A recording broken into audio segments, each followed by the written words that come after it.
to the GAB Talks by the Independent Press Award. I'm your hostess, Gabby Olzak. Today, we will be speaking with Kaylin McFarren, author of Annihilation, Book 2 in the Johanna Series. Annihilation earned a distinguished favorite in the 2022 Independent Press Award for Horror. Kaylin has received more than 60 national literary awards. Her work spans the gamut from romantic thriller to mystery time travel to paranormal thriller and the psychological thriller series Threads. More recently, Kaylin published Book 3 in the Johanna Series, Requiem for a Queen. Prior to embarking on a fascinating writing career, Kaylin was the director of a fine arts gallery and restaurateur. She's very active in many philanthropic endeavors and spends her time in Oregon with her family and dogs. Unfortunately, Kaylin was not able to attend our interview today. However, she has provided pre-written responses that will be read by a GAB Talks crew member. Congratulations, Kaylin, and welcome to the GAB. Thanks, Gabby. So happy to be here. So, Kaylin, I understand as a young girl you kept a journal and you wrote poetry. In fact, you've included many poems at the beginning of your books and on your website. Writing novels, as with many of us writers, seems to be an accidental career path for you. Your first book, Flaherty's Crossing, took 16 years from concept to print. Tell us about that journey. Yeah, so as a teenager, my love for poetry convinced me that I had a book of poems in my future. But after reading a short story I wrote in my English literature class, my professor encouraged me to delve deeper into my feelings. When my father died of cancer, I tried my hand at writing a story dedicated to him, but I could never figure out the proper ending for it. I guess in many ways, I would have to let go of his memory and move on in my life. At least that's what I told myself. After winning numerous contests for Flaherty's Crossing, I discovered I had a real talent for storytelling. But I loved poetry too. That's why I always begin a story with a poem, foreshadowing the tale I'm about to introduce. Yes, I noticed that. It's a wonderful intro to your tales. What's your greatest source of inspiration as a writer, Kaylin? Well, years ago, as an avid writer, I thoroughly enjoyed picking up a racy novel from time to time, especially when the story dealt with forbidden love. I found myself, as readers often do, beseeching the bad guy to see the light and end his evil ways, or the handsome, muscle-bound rogue to curtail his philandering after meeting the love of his life. Every action-packed romance story is an escape from reality, a way to live vicariously through the characters in my imaginary world, where the victorious heroes walk away with the prize of his or her victory. That's the beauty of reading, isn't it? To transport us somewhere else. I love it. So, Kaylin, give us a synopsis of the Johanna series, which includes Soul Seeker, Annihilation, and most recently, Requiem for a Queen. Sure. So, Soul Seeker introduces Crichton's character, an Nephilium preacher, half demon and half angel. Only his mother hasn't revealed this revelation to him. He struggles with his identity while aiding in an angel's escape and ultimately becomes her soulmate. Annihilation introduces the readers to Lucinda, Lucifer's daughter, after she destroys her father and takes over as the ruler of hell. Then Lucifer returns and challenges her authority. His obsession with Samara Demonium, Crichton's daughter, leads her to kidnapping and rape. While Lucifer continues to pledge his allegiance to her, Lucinda schemes how to defeat her father again. Requiem for a Queen pits powerful women against each other.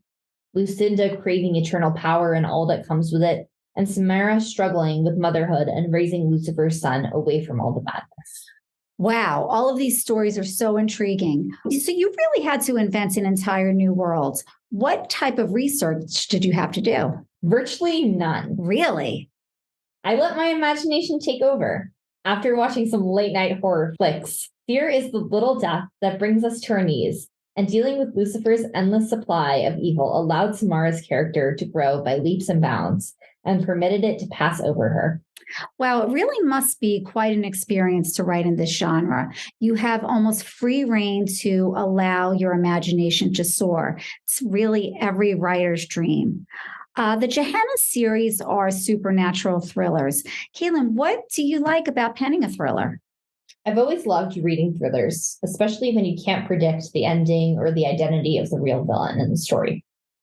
I strive to write the same kind of story, always keeping my readers guessing and ultimately leaving them surprised by the outcome.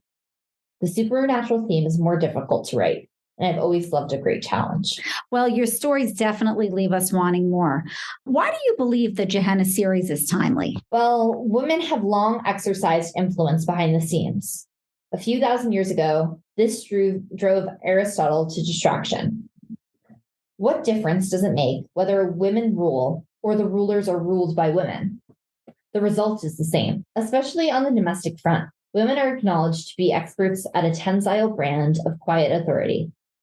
The old adage has it that an American woman rises to a crisis, but that a French woman sees it that the crisis never arises. Oh, I like that.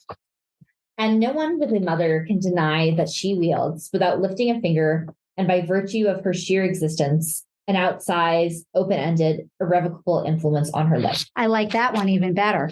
In fact, your strongest protagonists are women, Lucinda and Samara. So what's unique about them? They crave power in all its forms. Lucinda wants to regain the throne and rule in hell, and Samara wants to stand on her own, away from her parents, Lucifer and Damien's control. As Palpion's mother, she has her chance to grow and mature into the strong woman she longs to be. Wow. Yeah. In fact, I know Samara is actually a teenager, so it really is a coming of age story also. And I really enjoyed that aspect of it. Kaylin, Johanna is your second series of books. What's the most important element when you're writing a series? Because it is different than writing other types of novels. Yeah. Stay consistent with your characters and the drama in their lives. That's great advice. So now that you have a number of books under your belt, which was your favorite to write and why? Definitely Soul Seeker, because I wrote from the victims and then the villains' viewpoints. At the end of the story, you sympathize with both of them. Yep, I have to agree with that. Writers are usually enthusiastic writers. So tell us, what's your favorite genre to read? Murder mysteries, surprisingly enough, especially when I'm unsure who the villain is and their motives for committing the crime aren't clear. Somehow I'm not surprised by your choice, Kaylin. Do you have advice for aspiring writers? Let your passion guide you in all things, especially when writing, researching your subject matter, meeting new people, and in life in general. You never know what tomorrow holds for you, so live it to the max, scooping up experiences that someday you may use in a book or two. Wonderful inspiration and true words. Kaylin, can you share with our listeners something about Kaylin McFarren that would surprise us? I suffered 2 strokes back to back, 5 months ago and then 3 months later. Although I'm normal for the most part, I now take medication and my speaking ability has been greatly impacted. I currently go to speech therapy and am determined to bounce back. Weirdly, this didn't affect my writing ability other than taking my readers to darker places. Wow. Well, we wish you good luck on your continued recovery. And I absolutely know that your fans and our listeners will be relieved that you will continue to write. What are you working on now? I'm currently working on Blackwing Sky, book 4 in the Johanna series. This will feature an exciting finale and hopefully set Samara Demonium on the right path to trust and forgiveness. However, there are 2 men in her life, and she must determine which one she truly loves with all her heart. Sounds like a little bit of a romance novel to me. I love it. Well, we're looking forward to reading it. How can listeners find out more about you and purchase your incredible books? Visit Amazon.com and look for Kaylin McFarren books, or stop by my website at www.kaylinmcfarren.com. And be sure to check out my weekly postings at kaylinmcfarren.blog. Thank you so much for joining us today. It was really great fun. Next podcast, we'll chat with Dr. Barbara Koltuska-Haskin, author of How My Brain Works, a guide to understanding it better and keeping it healthy. This is your host, Gabby Olzak of the GAB Talks. Until next time, keep reading.